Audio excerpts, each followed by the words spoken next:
अवांजी समातुन ताईं radio voice of Sindh London. अजन उताकन में तालिब तवारिन आदेसी उथी वया मड़ियूं मुंह मारिन जे जीव खे जियारिन से लाहुती लॾे वया।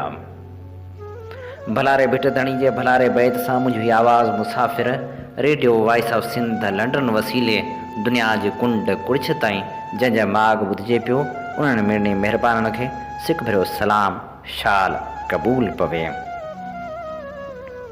सिंध जे अज़ीम ॾाहे शमसुल उलमा मिर्ज़ा क़लीज बेग जी सालगिरह जे मौक़े ते ख़ासि प्रोग्राम खणी अवां जी ख़िदमत में हाज़ुर अवां जो पंहिंजो मेज़बान हबीब लगारी। दुआ आहे तव्हां जिते हुजो सुखिया हुजो शाद हुजो आबाद हुजो।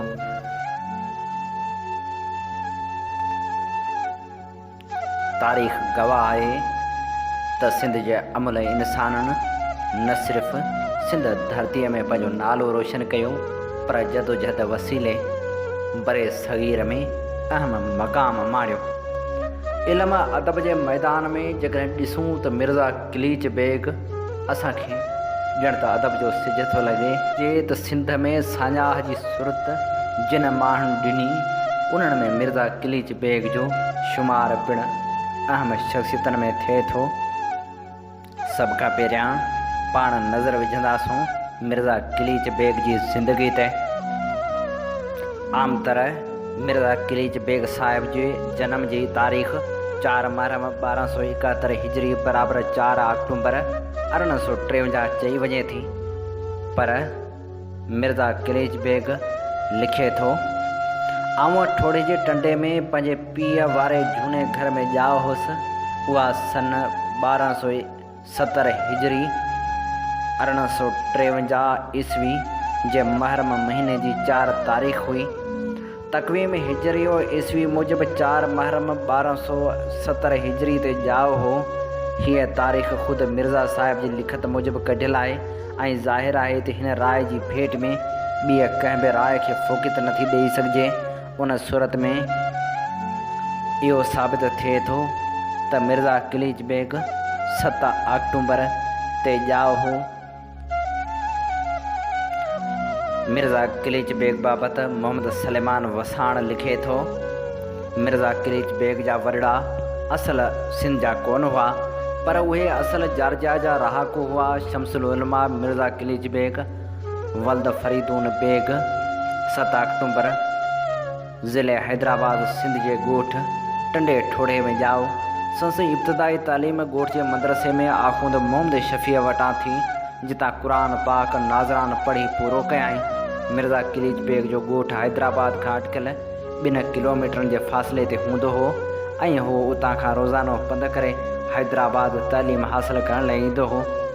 ॻोठां निकिरण बाद पहिरियां सिंधू जे आख़ुंद वली मुहम्मद वटि वेंदो हो ऐं पोइ आख़ुंद साहिब खेनि स्कूल में ख़ुदि वञी छॾे ईंदो हो।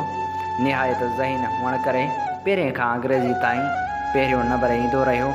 सिंध जे नाले वारे लेखक कासिम बुघियो पंहिंजे हिकु सिंधी अदबी किताब सिंधी अदब जो सदा रोशन सिज में लिखियो आहे त जॾहिं मिर्ज़ा क़लीज बेग 5 दर्जे में पढ़ंदो हो त उन वक़्तु हिकु अंग्रेज़ बहादुर फिल्टन सिंध जो एजुकेशन इंस्पेक्टर हो ऐं हिकु भेरे हुन हैदराबाद हाई स्कूल जो दौरो कयो ऐं उन स्कूल जो हेडमास्टर भंडारकर हो, जंहिं हुन अंग्रेज़ ऑफिसर खे चयो त हीउ नंढिड़ो मिर्ज़ा शाइरी जो वॾो होशियारु आहे। सो अंग्रेज़ ऑफिसर बि शाइरनि जो क़दरदान हो। तंहिं हिकिड़ो कागज़ जो पनो ऐं पेन खणी मिर्ज़ा खे ॾिनाई ऐं चयाईं त हिन ते को नओं शेर ठाहे ॾेखार। थोरी देरि बाद मिर्ज़ा क़लीज बेग हिकिड़ी मनाजात ठाहे अची फिल्टन खे पेश कई। अहिड़ी शाइरी खां मुतासिर थींदे उन सिंध जे एजुकेशनल इंस्पेक्टर मिस्टर फिल्टन उन 5 दर्जे जे शागिर्द मिर्ज़ा क़लीज बेग खे हिन साॻे स्कूल हैदराबाद में 40 रुपयनि जे माहवार पघार ते फ़ारसी जो उस्ताद मुक़ररु कयो, जेको 5 दर्जे खां घटि वारनि क्लासनि खे बाक़ाइदा फ़ारसी बि पढ़ाईंदो हो। 1872 में मिर्ज़ा बम्बई जे एल्फिंस्टन कॉलेज में दाख़िला वरिती, जिते फ़ारसी ऐं तुर्की ज़ुबाननि में वॾी महारत हासिल कयाईं। मिर्ज़ा क़लीज बेग फ़ारसी जो तमामु घणो माहिर हो, उन करे खेसि हिन ई कॉलेज में फ़ारसी पढ़ाइण जो एज़ाज़ु मिलियो। उन वक़्तु खेसि तुर्की ज़ुबान में तमामु घणी ॼाण हुअण करे साणनि तुर्की जे हिकु सफ़ीर बम्बई कॉलेज में अची मुलाक़ात कई। पाण तुर्कियुनि सां वेझो रही तुर्की ज़ुबान में महारत हासिल करण सां गॾोगॾु हुन मराठी, पारसी, अरबी, गुजराती, सिंधी, हिंदी, अंग्रेज़ी सां गॾु रही उहे ॿोलियूं सिखियूं ऐं उन्हनि ॿोलियुनि में महारत बि हासिल कयाई। अहिड़ियुनि ज़ुबानुनि सिखण बाद मिर्ज़ा संस्कृतनि सां गॾु रही संस्कृत ज़ुबान सिखियो। पठान ऐं बलोच सां गॾु रही पश्तो ऐं बलोची ज़ुबान सिखण में कामयाबु थियो। मिर्ज़ा साहिब जंहिं ज़ुबान नस्ल या मज़हबनि वारे माण्हू सां गॾु रहंदो हो त उनजी ज़ुबान सिखण सां मुंहिंजे मज़हब जो समूरो ढांचो दिमाग़ में रखी उहो उन ॿोली में किताबनि जी सूरत में पेश कंदो हो।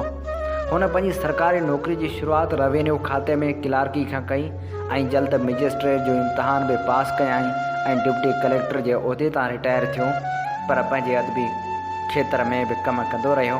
हीउ ज़हीन, संजीदा, सुलह पसंदी ऐं औरज इंसान, तबियतनि रलणो मिलणो, हाज़िर जवाब ऐं ख़ुशि तबे हो। सिंधी शाइरी जे सिलसिले में संस मुकमिल दीवान आहे, दीवान कलीज। उन खां सवाइ शाइरी जे मुख़्तलिफ़ सनफ़नि ते कमु पिणु कयो अथसि। नज़म खां अलावा नसर में बि हिन सिंधी अदब जी बेलोस ख़िदमत कई आहे। नावल, ड्रामा, तनक़ीद ऐं सिर्फ़ु नहू जहिड़नि अहम मौज़ुअनि ते तक़रीबन 350 खनि किताब कलमबंद कया अथसि। हिन अदबी खेत्र में कमु कंदे सिंधी सां गॾु मुख़्तलिफ़ ॿोलियुनि में 350 खां मथे किताब लिखिया आहिनि। किन हंधनि ते 450 खां मथे किताबनि जो ज़िक्र आहे, जिन मां 42 किताब उन अंग्रेज़ी मां सिंधी में तर्जुमो कया। संस 76 साला ज़िंदगी में लाज़मी आहे त हुन लिखण जी शुरूआति 18 सालनि खां पोइ कई हूंदी। उन हिसाब सां हुन असांखे सरासरी तौरु हर साल 7 किताब ॾिना आहिनि, जेको हिकु रिकॉर्ड हुजण सां गॾु सिंधी अदब ते अहसान पिणु आहे। सिंधी तारीख़, शाइरी, लतीफ़ियात, नावल, ॿोली, ग्रामर, लुग़त ऐं ॿाराणे अदब सां गॾु हर रुख़ ते कमु कयो अथसि। सिंध जी तारीख़ ते मिर्ज़ा किलीच बेग हेठियां 8 किताब लिखिया, जिन जी तारीख़ी अहमियत खां इनकार नथो करे सघिजे। चचनामो अंग्रेज़ी, सिंध जी तारीख़ अंग्रेज़ी, सिंध जी तारीख़ तस्वीरनि सां, सिंध जी मुख़्तसर तारीख़, सिंध जा क़दीम शहर ऐं उन्हनि में वसंदड़ माण्हू, रियासत खैरपुर जी तारीख़, चचनामो सिंधी में, ॿोली, लसानियात, लुग़त हिकु हसास ऐं अहम मौज़ू आहे, जंहिं बाबति मिर्ज़ा किलीच जो कयल कमु बुनियादी हैसियत रखे थो। जेतोणीकि ॿोलियुनि जे नज़रनि में जदीद तहक़ीक़ जे हवाले सां वॾी तब्दीली अची चुकी आहे, पोइ बि मिर्ज़ा साहिब जे कम खे ॿोली ऐं लसानियत जा माहिर विसारे नथा सघनि। मिर्ज़ा साहिब लुग़ात लतीफ़ी, सिंधी व्याकरण, 4 भाङा, सिंधी ॿोली जी तारीख़, सिंधी लुग़ात क़दीमी, पहाकनि जी हिकमत, पारसी ज़ुबान जी तारीख़ जहिड़ा नायाब ऐं क़ीमती किताब लिखी पंहिंजी इल्मियत ऐं ॾाहप जी छाप छॾी आहे। लतीफ़िया जे मौज़ू ते डॉक्टर ट्रंप ऐं H.T. सुरली खां सवाइ अवाली लतीफ़ी पारुखनि में सिंधी आलमनि मां मिर्ज़ा किलीच बेग ई वाहिद अदीब ऐं आलिम हो, जंहिं 8 किताब लिखिया। उन्हनि में शाह जो रिसालो, अहवाल शाह अब्दुल लतीफ़ भिटाई जो, शाह जे मुख़्तलिफ़ सुरनि जी तशरीह ते मुश्तमिल किताबड़ा, लुग़ात लतीफ़ी, लतीफ़ीलात ऐं शाह जे रिसाले जी कुंजी। मिर्ज़ा किलीच बेग ज़राए जहिड़े मौज़ू ते बि 2 किताब, बाग़ ऐं बाग़बानी ऐं ज़मीन पोखण जो इल्मु ऐं हुनर लिखिया आहिनि। ॿाराणे अदब में संस किताब अहमियत वारा आहिनि। ॿारनि लाइ लिखियल किताबनि में बजाड़ा भाइर, नीलो पखी, लबाखान दर्ज़ी ऐं ख़लीफ़ो कहंग, पाई वाई, पाई वज़ू, पट लखियूं ऐं पूरे लखियूं, रोस्तम, शहज़ादी कदमबर्ग, शहज़ादी महबूब जी आखाणी, शिमराना उर्फ़ शैतान जी नानी, वामक अज़रा, अजीब तलसम, 3 देव या राकास ऐं शख़्सियतूं शामिल आहिनि। मिर्ज़ा किलीच बेग तक़रीबन 10 नाटक लिखिया ऐं 12 नावल लिखिया। संस नावलनि मां ज़ीनत, दिलाराम, खुदियावरी, हाजी बाबा असफ़हानी ऐं जोलेन होम तमामु घणो मक़बूल विया। संस नावल ज़ीनत ऐं दिलाराम उहे नावल आहिनि जेके समाजी वहिंवार ते ॿधल हुआ, जिन में नेकी, बदी जा अतवार ऐं इख़लाक़ी नुक़्ता शामिल हुआ। हिननि नावलनि में बुनियादी तरह सीरत ऐं तक़दीर जो फ़लसफ़ो मौजूदु आहे। संस इल्मी, अदबी ऐं तालीमी ख़िदमतनि जे एवज़ खेसि उन वक़्त जी सरकार 1924 में शमसुल उलमा यानी आलमनि जो सिजो ख़िताब ॾिनो। मिर्ज़ा किलिच बेग जॾहिं 19 अगस्त 1928 ते रिटायर थियण बाद बम्बई वियो त उते खेसि गुर्दे में सूर जी तकलीफ़ थी ऐं उन दौरान डॉक्टरनि खेसि लिखण खां बि रोकियो, पर पाण लिखण खे रोके न सघियो ऐं अदब सां मुहबत कंदे केतिरा ई किताब लिखंदो रहियो। बम्बई मां मोटण खां पोइ पाण 1929 अप्रैल जी 1 तारीख़ हाला जे मखदूम साहिब वटि वियो। उतां मोटंदे खेसि गुर्दनि में ॾाढी तकलीफ़ पैदा थी पई। नेठि गुर्दनि जे सूर खेसि लिखण खां रोके छॾियो ऐं 1 जुलाई 1929 वारो संसद लिखण जो आख़िरी ॾींहुं हो। उन ॾींहं खां पोइ कलम हथ में खणी न सघियो ऐं आख़िर 2 जुलाई 1929 वारो सॼो ॾींहुं खेसि दिलि ते ॾाढी मूंझ रही। आख़िरकार राति जो 11 वॻे अछी चादर ताणे सिधो थी सुम्ही रहियो ऐं इन हालत में 3 जुलाई 1929 ते संस रूह जो पखी परवाज़ करे वियो ऐं पाण ख़ालिक़ हक़ीक़ी सां वञी मिलियो। शमसुल उलमा मिर्ज़ा किलिच बेग अॼु असां में मौजूदु न आहे, पर 1 सदी गुज़रण खां पोइ बि संदसि सिंधी अदब ऐं ॿोली लाइ कयल बेलोस ख़िदमतनि सबबि सिंध जा माण्हू खेसि विसारे न आहिनि सघिया। हूअ सदाईं सिंध वासियुनि जे दिलनि में मौजूदु रहंदो। मिर्ज़ा किलिच बेग खे भेटा पेश कंदे आलमनि जो आफ़ताब जे नाले सां सदाम जोखियो लिखे थो। अहिड़ा इंसान अमल मोचन जहिड़ा हूंदा आहिनि जेके पंहिंजे महिनतनि सां समाजी सुधारे, शऊर, इल्मु, सोच, फ़िक्र ऐं जागरता जा ॾस ॾींदा आहिनि ऐं हर दौर मथां पंहिंजे ज़हनी सलाहियतनि, इल्मी लियाक़तनि ऐं तहरीरी क़ाबिलियत जी अहिड़ी छाप छॾींदा आहिनि जो सदियुनि ताईं पिया साराहिबा आहिनि ऐं यादि कया वेंदा आहिनि। अहिड़नि इंसान जे कम ऐं अमल मंझां लखें लाभ हासिल थींदा आहिनि। तारीख़ जे तहरीरनि में उहे महफ़ूज़ रही सघंदा आहिनि जेके पंहिंजी जदोजहद, जफ़ाकशी सां समाजी सुधारे, तरक़ी ऐं इस्लाह लाइ अणथक कोशिशनि में जुटियल रहंदा आहिनि ऐं पंहिंजे इल्मी, अदबी ऐं इख़लाक़ी ख़िदमतनि ज़रिए माण्हुनि जे ज़हनी गुरबत घटाइण जो बंदोबस्तु कंदा आहिनि ऐं पोइ अहिड़ा सचीत, सुजाण ऐं अज़ीम इंसान तारीख़ जे गगन में सितारनि जा सदाईं चमकंदा रहंदा आहिनि। उहे वक़्त जी लपेट में कॾहिं बि न आहिनि लिटिजंदा। अहिड़े ई आलमनि जे आफ़ताब शमसुल उलमा मिर्ज़ा किलिच बेग जो अॼु जनम ॾिहाड़ो मल्हायो पियो वञे। हूअ 7 अक्टूबर 1853 ते हैदराबाद में ॼाओ हो। मिर्ज़ा किलिच बेग उन दौर में लिखियो जंहिं दौर में लिखण ऐं पढ़ण लाइ सहूलियतूं तमामु घटि हुयूं। अॼु जे अहिड़े दौर में जिते हर तरह जूं सहूलियतूं मौजूदु आहिनि, पर पोइ बि अॼु ताईं को बि शख़्स मिर्ज़ा किलिच बेग जा तमामु घणनि मुख़्तलिफ़ मौज़ूअनि ते एतिरे तइदाद में किताब लिखी न आहे सघियो। मिर्ज़ा किलिच बेग जी शख़्सियत ते जेतिरो नाज़ कजे ओतिरो घटि आहे। उमेद त नओं नस्ल मिर्ज़ा साहिब जे तहरीरनि खे वधि खां वधि पढ़ंदो, सम्झंदो ऐं लाभ हासिल कंदो।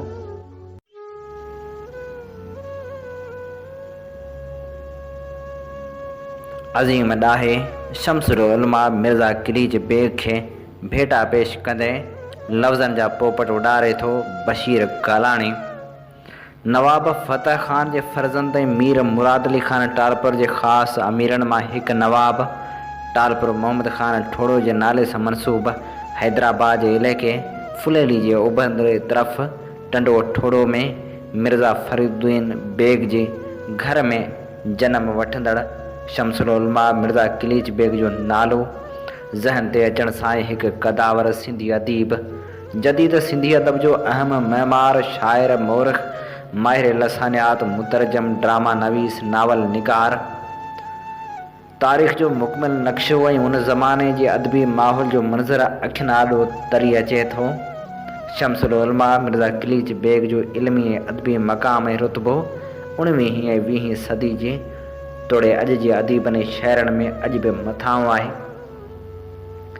मिर्ज़ा किलिच बेग जा वरड़ा असल जॉर्जिया रूस जा रहाकू हुआ। संसद वालिद फ़रीदुद्दीन बेग ऐं नानो मिर्ज़ा खुसरो बेग नंढपिण में ईरान जे हाकिम तरफ़ां सिंध जे मीरनि खे तोहफ़े तौरु अता कया विया हुआ ऐं पोइ उन ज़माने में हैदराबाद जे टंडे ठोड़े में रिहाइश पज़ीर थिया। मिर्ज़ा किलिच बेग जो वालिद फ़िरुद्दीन बेग ऐं नानो मिर्ज़ा खसरू बेग पंहिंजे दौर जा वॾा आलिम हुआ, जिन जो असरु मिर्ज़ा साहिब ते नंढे हूंदे खां ई थियो। उन्हीअ करे हू सिंधी ॿोली ऐं अदब जो हिकु वॾो आलिम बणिजी वियो। मिर्ज़ा किलिच बेग सिंधी, अंग्रेज़ी, फ़ारसी, अरबी, तुर्की ऐं उर्दू ज़ुबान ते दस्तरस रखंदड़ हो। मिर्ज़ा किलिच बेग अफ़साने, नाटक, नावल, तनक़ीद, शाइरी, तारीख़, तहज़ीब, तालीम, इख़लाक़, मज़हब, तिब, तसव्वुफ़, सवानह, आत्मकथा, लुग़त, ॿोली, साइंस, लतीफ़ियात, लसानियात, ग्रामर, मौसीक़ी, ज़राइत, साइंस, ॿारनि जे अदब, तक़ाबली मज़हब, मतिलब त इल्मु अदब जे केतिरनि ई शाख़नि ते किताब लिखिया ऐं तर्जुमो कया। मिर्ज़ा किलिच बेग पंहिंजे ॻोठ वारे क़ब्रिस्तान बुलंद शाह वेझो भटी रेलवे फाटक में पंहिंजे चेहरे ठारायल क़बर में सुपर्द ख़ाक कया विया। संसा आख़िरी रस्मनि में शाह अब्दुल लतीफ़ भिटाए जे पारखू, डॉक्टर गुरबख्शाणी, साईं जी एम सैयद, अलामा उमर दाऊद पोटो, हाफ़िज़ मोहम्मद अहसन चना ऐं समें अहम शख़्सियतनि शिरकत कई। मिर्ज़ा किलिच बेग जी मज़ार मुबारक जी सेरांदी खां रखियल कुतबे ते संस वफ़ात वारो साल ऐं शहर लिखियलु आहे। मिर्ज़ा किलिच बेग खे भेटा पेश कंदे नामियारो ड्रामा नवीस ऐं लेखक ज़ेब सिंधी लिखे थो। अॼु जे उन्ही बेहद आम शख़्सियत जी जनम जो ॾींहुं आहे, जंहिं पंहिंजी क़बर पंहिंजी ज़िंदगी में ठाहे छॾी हुई ऐं कॾहिं कॾहिं हू उन्ही क़बर में वञी सुम्ही बि पवंदो हो। हुनखे ज़िंदगी जी बेबका हुजण जो अंदाज़ो हो, जंहिं करे ई त हूअ पंहिंजे लाइ खोटियल क़बर में वञी सुम्ही बि पवंदो हो। पर तॾहिं बि हुन पंहिंजी ज़िंदगी में सिंजे इल्मी ऐं अदबी हवाले सां एतिरी ख़िदमत कई, जंहिं जहिड़ो को ॿियो मिसाल आहे ई कोन। हूअ पंहिंजो मिसाल बसि पाण ई आहे ऐं उहो बेमिसाल माण्हू मिर्ज़ा किलिच बेग आहे। किलिच बेग जी मादरी ज़ुबान त फ़ारसी हुई, पर हुनजो सिंध ऐं सिंधी ॿोली सां अहिड़ो नातो जुड़ियो जो अॼु बि खेसि सिंधी नसर जो अबो सॾियो वञे थो। मिर्ज़ा किलिच बेग जे ख़ानदान जो तालुक़ु रूस जी रियासत जॉर्जिया सां हो। किलिच साहिब जो वालिद मिस्टर सुडनी ईसाई हो, जंहिंखे ईरान जी हुकूमत सिंध जे हिकु हुकुमरान मीर करम अली टालपुर खे तोहफ़े तौरु मोकिलियो हो।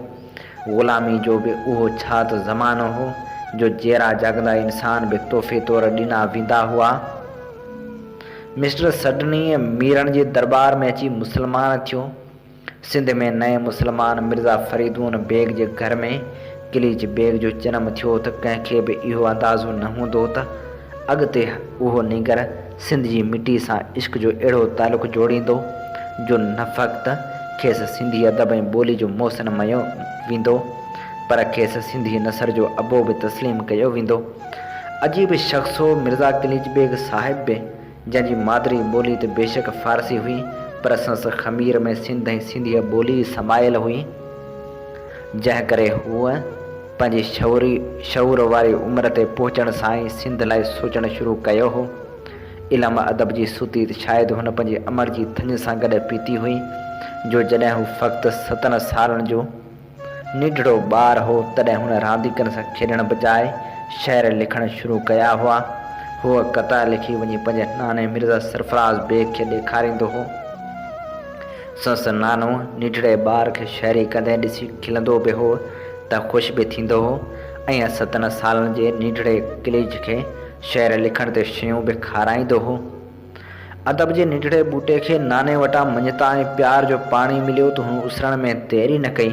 उहो ई सबबु आहे त मिर्ज़ा किलिच बेग 16 सालनि जी उमिरि में ई पंहिंजे पहिरें किताब 12 गुलफुल जो मसूदो तयारु करे वरितो हो, जंहिंखां पोइ लिखण जो इहो सिलसिलो कॾहिं। मिर्ज़ा साहिब को पीर मीर या जागीरदार न हो जो बिना पोहरे जे वेही खाए पंहिंजी मर्ज़ी सां वक़्तु गुज़ारे। पेट गुज़र लाइ हू सरकारी नौकरी बि कंदो रहियो ऐं हुन उहा नौकरी बि पूरी ईमानदारी सां कई। सरकारी नौकरी वारे वक़्त खां पोइ हुनखे जेको बि वक़्तु मिलंदो हो, उन वक़्त में ई हुन पंहिंजो लिखण पढ़ण वारो कमु कयो। नौकरी बि रेवेन्यू डिपार्टमेंट जे जंहिंमें हू मुख़्तियारकार बि रहियो त डिप्टी कलेक्टर बि अहिड़ी मसरूफ़ वारी नौकरी कंदे हुन कीअं एॾो घणो इल्मी अदबी कमु कयो, उहा ॻाल्हि बिना कंहिं शक जे हैरान कंदड़ आहे। अॻे त असां किलिच बेग साहिब जे प्रोफाइल में हर हंधि इहो ई पढ़ंदा आया आहियूं त हुन 458 किताब लिखिया, जिन मंझां लॻभॻि 300 किताब छपियल ऐं बाक़ी अणछपियल आहिनि। पर हाणे इहा ख़बर मिली आहे त संस किताबनि जो ॻाढ़िटो अञा बि वधीक आहे। मिर्ज़ा किलिच बेग साहिब जे ख़ानदान सां तारुक़ रखंदड़ मुंहिंजे दोस्त ऐं नाम्यारे लेखक नसीर मिर्ज़ा मूंखे ॿुधायो त किलिच बेग साहिब जे वारिस मोहतरम हबीब बेग मिर्ज़ा किलिच बेग साहिब जी ज़ाती लाइब्रेरी जी नई सिर छंडछाण कई त किलिच साहिब जा लिखियल या तर्जुमो कयल वधीक 30 छपियल नंढा किताब अहिड़ा बि हथ आया जेके किलिच साहिब जे किताबनि वारी फ़हिरिस्त में शामिल न आहिनि। उन्हनि किताबनि जे ज़ाहिर थियण खां पोइ किलिच साहिब जे किताबनि जो अंग बि वधी वियो। अहिड़ी सूरत हाल खां पोइ जेकॾहिं वधीक तहक़ीक़ ऐं ॻोल्हा कई वञे त इहा ॻाल्हि बि इम्कान खां ॿाहिरि न आहे त संस किताबनि जो तइदादु 500 खां बि वधीक हुजे। मिर्ज़ा किलिच बेग जुलाई में वफ़ात कई। 16 सालनि जी नंढी उमिरि में पंहिंजे पहिरें किताब जो मसवदो हुन मुकमिल कयो। उन हिसाब सां संस जमात जो लिखण वारो अरसो 60 साल आहे। जेकॾहिं संस किताबनि जो मौजूदा ॻाढ़िटो 478 हुजे तॾहिं बि 60 सालनि में हिकिड़ो शख़्स एतिरा घणा किताब लिखी या तर्जुमो करे अकेले सिर ई पंहिंजी ॿोली लाइ इल्म अदब जा अहिड़ा मज़बूत बुनियाद विझी छॾे थो जंहिंजो मिसाल को ॿियो नज़र ई नथो अचे। ॿी वॾी ॻाल्हि संस किताबनि में मौज़ू जी घणाई बि आहे। हुन हर मौज़ूअ ते घटि में घटि हिकु किताब त सिंधी ॿोली खे ज़रूरु ॾिनो। संस कलमी पोरे जे मौज़ूअनि जो तफ़सीली ज़िक्र कंहिं अख़बारी कालम में त मुमकिन ई कोन्हे, पर इहो कंहिं PhD जे मकाले में ई थी सघे थो। किलिच साहिब त पंहिंजे निंड आराम जी घणे वक़्त खे बि इल्म अदब मथां क़ुर्बान करे छॾियो हो। उहो ई सबबु आहे त संस कमरे में 4 टेबलूं रखियल हूंदियूं हुयूं। उन्हनि 4 टेबलनि ते मुख़्तलिफ़ किताबनि जा अणपूरा मसवदा पियल हूंदा हुआ।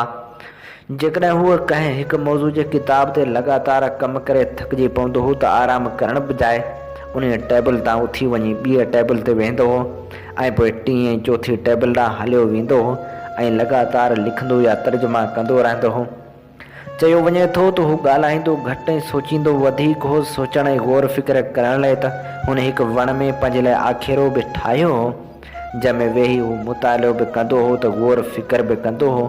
इल्म अदब ऐं सिंधी ॿोली सां बिना का शक जे इहा संदन इश्क जी इंतिहा हुई। ऐं हा, किलिच साहिब शाइर त 17 सालनि जी नंढी उमिरि में ई थी वियो हो, सो हुन हिकु अदद इश्क बि ज़रूरु कयो। पाण जॾहिं हुन वक़्त जे तालिक़े थड़ीअ मोहबत जो मुख़्तियारकार थियो त सफ़र सांगे राधण जी रेलवे स्टेशन ते संस वञणु थींदो हो। उन रेलवे स्टेशन जी अंग्रेज़ स्टेशन मास्टर जी धीउ सां किलिच साहिब जो इश्क थी पियो ऐं हुन अंग्रेज़ स्टेशन मास्टर खां संस धीउ जो संग घुरियो। स्टेशन मास्टर खे कोई एतिराज़ त न हो, पर हुन लाहौर जे पशप खां इजाज़त वठण लाइ ख़त लिखियो। पशप जवाब में लिखियो त इहा शादी ईसाई मज़हब मूजिबि थियणु घुरिजे। किलिच साहिब अंग्रेज़ स्टेशन मास्टर खे चयो त मां पंहिंजे मज़हब ते हूंदुसि, मुंहिंजी ज़ाल भले पंहिंजे ईसाई मज़हब ते क़ाइमु रहे। मिर्ज़ा साहिब स्टेशन मास्टर खे मीर अब्दुल हुसैन सांगे जो मिसाल बि ॾिनो, जेको पंहिंजे मज़हब ते क़ाइमु रहियो पर संस घर वारी ईसाई हुई। इहा ॻाल्हि बशप खे लिखी वई, पर बशप तरफ़ां इजाज़त न मिलण जे करे किलिच साहिब जी उन ईसाई अंग्रेज़ छोकिरे सां शादी न थी सघी। किलिच साहिब खे उहा मोहबत हासिल न करे सघण जो ॾुख त सदाईं रहियो, पर हुन पाण खे सिंधी अदब जे इश्क में अहिड़ो रंगे छॾियो जो हू पंहिंजे आख़िरी साहनि ताईं सिंध ॿोली ऐं अदब सां ई पंहिंजे इश्क जी तजदीद कंदो रहियो। किलिच बेग बज़ाहिर त हिकु शख़्स हो, पर हक़ीक़त इहा आहे त उन हिकु शख़्स जो मुतबादिल केतिरा ई दारा बि नथा थी सघनि। हुन हिकिड़े शख़्स ऐं हिकिड़े ज़हन न फ़क़्ति बेशुमार मौज़ूअनि ते सोचियो, पर हुननि बेशुमार मौज़ूअनि ते किताब ॾिना। बदकिस्मती सां अॼु असांजा केतिरा ई दारा बि एतिरो कमु नथा कनि जेतिरो कमु हुन हिकु शख़्स पंहिंजी ज़िंदगी में कयो। ॿियो त ठहियो, पर क़िलच बेग साहिब जा लॻभॻि 150 किताब असांजे इल्मी अदबी इदारा अॼु ॾींहं ताईं छपराए बि न आहिनि सघिया। सुठी ॻाल्हि आहे त सिंध यूनिवर्सिटी जे मिर्ज़ा क़िलच बेग चेयर पारां न फ़क़्ति मिर्ज़ा क़िलच बेग जी वरसी जी मुनासिबत सां प्रोग्राम थियनि था, पर उन मौक़े ते चेयर पारां किताब पिणु पधिरा कया वञनि था जेके अॻु कॾहिं बि न आहिनि छपिया। ज़रूरत इन ॻाल्हि जी आहे त सिंधी नसर जे बानीकार जा बाक़ी अणछपियल समूरा किताब बि असांजे इदारनि खे छपराए पधिरा करणु घुरिजनि। शमसुल उलमा मिर्ज़ा क़िलच बेग खे भेटा पेश कंदे हाकिम चांडियो लिखे थो, शमसुल उलमा हज़रत मिर्ज़ा क़िलच बेग पंहिंजे पोनीरनि खे यकीनन अॼोके ॾींहं ते ई न हर वक़्तु यादि हूंदो, पर सिंधी अदब जे शागिर्दनि ऐं सिंधी अदबी इदारनि तोड़े सरकार खे खां बि त न विसरणु घुरिजे, छाकाणि त शमसुल उलमा मिर्ज़ा क़िलच बेग सरकारी नौकरी हूंदे बि सिंधी इल्म ऐं अदब लाइ जेको कुझु कयो उहो कंहिंखां ॻुझो या लिकियलु न आहे। न वरी शमसुल उलमा मिर्ज़ा क़िलच बेग मरहूम जी शख़्सियत खां तारुफ़ जी मुहताज आहे। सिंधी ज़ुबान ऐं सिंधी अदब खे किताबी सरमाए सां मालामाल करण जो सहरो संसी सिर ते आहे। मिर्ज़ा क़िलच बेग तहरीर जे मैदान में हरफन मौला हो। संसी शख़्सियत जी अहम ख़ूबी ही सम्झी वई आहे त पाण पहिरियों सिंधी आलम अदीब शाइर ऐं दानिश्वर आहे जंहिं नसर ऐं नज़म में घणे खां घणा किताब तसनीफ़ तालीफ़ ऐं तर्जुमो कया। सिंधी सुमेत आलमी अदब में शायदि को अहिड़ो अदीब या शाइर हुजे जंहिं एतिरा सारा किताब लिखिया हुजनि। मिर्ज़ा क़िलच बेग सुठो ऐं आला पाए जो शाइर हुजण करे पंहिंजी पैदाश जी तारीख़ पंहिंजी शाइरी में हिन तरह बयान कई आहे। पैदा आऊं महरम में थियसि चौथी हुई तारीख़, वावेला ही जी मूं ॿोली ॿुधी रोंदे क़िलच। शमसुल उलमा मिर्ज़ा क़िलच बेग पंहिंजे ख़ानदान बाबति पंहिंजे किताब यादगिरियूं में हिन तरफ़ लिखे थो, ॾिसण में ईंदो त नानो मिर्ज़ा ख़ुसरो बेग मरहूम, बाबा मिर्ज़ा फ़रीदून बेग ऐं मिर्ज़ा क़ुर्बान अली बेग इहे टेई ॼणा गिरजी हुआ। हिन ॻोठ टंडे ठोड़े में रहंदा हुआ। असांजा वॾा गिर्जिस्तान मां आया जो मुल्क तर्किस्तान ऐं ईरान जे पासे में आहे। मीर साहिबनि हिननि खे मिर्ज़ा सॾियो ऐं मिर्ज़ा ईरान में लिखण ऐं पढ़ण वारे या मुंशी खे चवंदा आहिनि। हैदराबाद ऐं सिंध में किन ॿियनि हंधनि ते बि मिर्ज़ा आहिनि, पर उहे गिरजी न आहिनि, पर उहे मुग़ल आहिनि जिन जा वॾा शायदि दहली जे पासे खां आयल हूंदा, पर पुठियां बेग जो लफ़्ज़ असांजे माइटनि जे नालनि पुठियां इन करे पियो जो तुर्क शुमार कया विया हुआ ऐं इस्तंबुल में रहिया हुआ ऐं सिंध में अचण वक़्तु बि तुर्की ॻाल्हाईंदा हुआ, थोरी पारसी बि। हक़ीक़त में असांजा गिरजी माइट न की ईरानी हुआ ऐं न की तुर्की हुआ, सरकाशन पाचर्क्स नस्ल जा माण्हू हुआ ऐं जार्जा तफ़लेस ऐं ॿियनि आसपास जे शहरनि जा वेठल हुआ। हू क्रिश्चन या ईसाई मज़हब जा हुआ ऐं रूस जी रहियत हुआ, ॿोली बि तुर्की ॻाल्हाईंदा हुआ। शमसुल उलमा मिर्ज़ा क़िलच बेग जो नानो जॾहिं सिंध में आयो त उन वक़्तु हुन जी उमिरि 10 साल हुई। कुझु अरसे खां पोइ मिर्ज़ा क़िलच बेग जो वालिद फ़रीदुद्दीन बेग सिंध आयो ऐं अची मिर्ज़ा ख़ुसरो बेग सां गॾु रहणु लॻो। ॿिन्ही जी पाण में घणी प्रीत थी वई, तंहिं करे लिखण जो कम बि गॾिजी कंदा हुआ। कुझु अरसे खां पोइ मिर्ज़ा फ़रीदून बेग जी ख़ुसरो बेग जी न्याणी सां शादी थी, जंहिंमां अलाह ताला खेसि औलाद अता कयो। संस पुटनि मां शमसुल उलमा मिर्ज़ा क़िलच बेग 2 नंबर पुटु हो। शमसुल उलमा मिर्ज़ा क़िलच बेग पंहिंजे वालिद ऐं भाइरनि वांगुरु शुरू खां होशियारु हूंदो हो। हुन वॾनि भाइरनि सां गॾु टंडे ठोड़े जे हिकु ख़ानगी मकतब में आख़ुंद शफ़ी मुहम्मद वटां क़ुरान शरीफ़ पढ़ी पूरो कयो। उनखां पोइ हैदराबाद जे सिंधी स्कूल में पढ़णु वेठो, जिते सिंधी सां गॾु पारसी ऐं अरबी जी तालीम पिणु हासिलु कयाई। शमसुल उलमा मिर्ज़ा क़िलच बेग साहिब पंहिंजे उस्ताद मिर्ज़ा हैरत बेग खां तसौफ़ जी तालीम पिणु हासिलु कई ऐं अॻिते हली तसौफ़ ते सवली सिंधी में हिकु बहितरीनु किताब लिखियाई।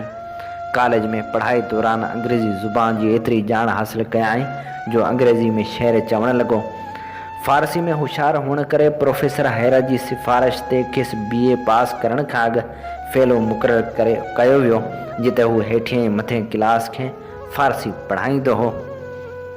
मिर्ज़ा क़िलीच बेग तबियत में शरीफ़, ईमानदार, हर ॾोखी सखी मर्द हो। आलमनि ऐं शाइरनि जी घणी इज़त कंदो हो। पंहिंजनि अज़ीज़नि, दोस्तनि, साथियुनि सां भलाई जा भेरा पियो कंदो हो। मिर्ज़ा क़िलीच बेग साहिब पंहिंजे किताब साओ पन कारो पन में पंहिंजी तबियत हिन तरह बयानु करे थो। नंढे हूंदे मूंखे ख़ुशि तबही मस्करी ऐं चर्चेबाज़ी करण जी आदत हूंदी हुई। मस्करूं बि तमामु घणियूं कंदो हुउसि, जंहिं करे घर जा भाती तोड़े ॿिया मुलाक़ाती घणो खिलंदा हुआ। पंहिंजी नौकरी बाबति मिर्ज़ा क़िलीच बेग लिखे थो त नौकरी ईमानदारी सां कंदो हुअसि, जेतोणीकि सरकारी हुकुम जी पूरी तमील कंदो हुउसि, त बि ॿी मख़लूक़ ते रैयत ते इंसाफ़, रहम ऐं महिरबानी जी नज़र रखंदो हुउसि। सरकारी क़ाइदो कहिड़ो बि सख़्तु हूंदो हो त बि उन जी तमील दिलि जी मेल ते तालुक़ रखे थी। नरमी करणु घुरंदो त नरम थींदो ऐं जे सख़्तु थियणु घुरंदो त सख़्तु थींदो। वधीक लिखे थो त नौकरी दौरान कंहिंसां का ख़ासि दोस्ती न रखी, न का ख़ासि दुश्मनी रखी। माफ़ी घुरण ते अक्सर माफ़ी ॾींदो हुउसि, पर जे कंहिंजे बरख़िलाफ़ कुझु चयो या कुझु कयो हूंदो त उन सां वेर रखी नुक़सानु न पहुचायो हूंदमि। कंहिंखे गार गंद उमिरि भर न ॾिनमि, न की चिड़ में अजायो सजायो ॻाल्हायो हूंदमि। जे इतफ़ाक़ सां चिड़ मां बदमाश बेवकूफ़ चई वेठो हूंदुसि त पोइ पशेमान थियो हूंदुसि। मिर्ज़ा क़िलीच बेग साहिब मज़हबी असूलनि जो पूरो पाबंद हो, पर मंझंसि मज़हबी कटरपणो न हो। उहो ई सबबु आहे जो हुन जेके बि किताब लिखिया उन्हनि में इस्लामी तालीम, तसौफ़, इस्लामी अख़लाक़ियात, प्यार ऐं मुहबत जी प्रचार कयल आहे। मिर्ज़ा क़िलीच बेग साहिब अदबी हवाले सां जेके ख़िदमतूं सरंजाम ॾिनियूं उन्हनि खे कॾहिं बि विसारे नथो सघिजे। हुन सिंधी, उर्दू, फ़ारसी, तुर्की में बि पंहिंजूं ख़िदमतूं सरंजाम ॾिनियूं, पर जेका ख़िदमत हुन सिंधी अदब जी कई सा सुनहरी अखरनि में लिखियलु आहे। इहो ई सबबु आहे जो मिर्ज़ा क़िलीच बेग साहिब सिंधी अदब जो अबो सॾियो वेंदो आहे। मोहम्मद इब्राहिम जोयो साहिब पंहिंजी हिकु तक़रीर में मिर्ज़ा क़िलीच बेग खे पूरो त अदीब करे कोठियो आहे बि सची ईअं। मिर्ज़ा क़िलीच बेग सॼी चमार कलमी पोरियो कंदो रहियो। सवाने उमिरि मां पतो पवे थो त पाण पहिरियों किताब 1780 में लिखियाई। उन वक़्तु संस नौजवानी वारी उमिरि हुई। अॼु ॾींहं ताईं कंहिं बि सिंधी आलम, अदीब तोड़े इदारे एतिरे तइदाद में किताब न लिखिया या छपराया हूंदा जेतिरा मिर्ज़ा क़िलीच बेग लिखिया आहिनि। हूअ सिंध जो अमल माणक हो, जंहिंजे ख़िदमतनि खे हमेशह यादि रखियो वेंदो। इन ते मिर्ज़ा क़िलीच बेग जी सालगिरह जे मौक़े ते पेश कयल ख़ासि प्रोग्राम पंहिंजी पुॼाणी ते पहुचे थो। पंहिंजे मेज़बान हबीब लगारी खे ॾींदा इजाज़त। जेॾहिं पेर तेॾहिं ख़ैर।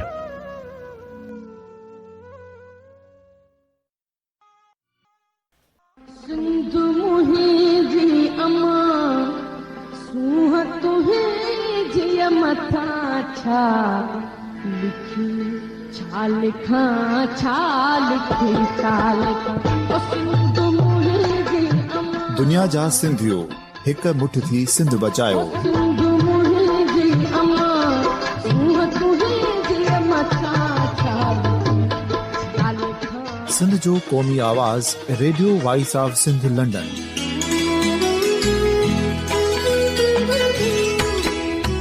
Radio voice of Sindh London पंहिंजी नशरियात में सिंध जी सियासत, समाज, इक़्तिसादियात, तारीख़, क़ौमी उमंगुनि ऐं अख़लाक़ियात मुतलिक़ सिंध जी हक़ीक़ी तर्जुमानी कंदे प्रोग्रामनि खे असराइतो बणाइण लाइ सिंध जे घण घुरनि ऐं धरतीअ सां प्यार कंदड़ अदीबनि, दानिशवरनि, सहाफ़ियुनि, उस्तादनि, वकीलनि ऐं हर तबिके जे मानवारनि सजणनि खे सिंध में शऊरी इनकलाब लाइ सहकार जो सॾु ॾियूं था। अचो त गॾिजी सूफ़ियुनि ऐं संतनि वारी सिंध जो ओज हिकु मुठ थी वरी वापसि आणण वारे सफ़र जा साथारी बणिजऊं।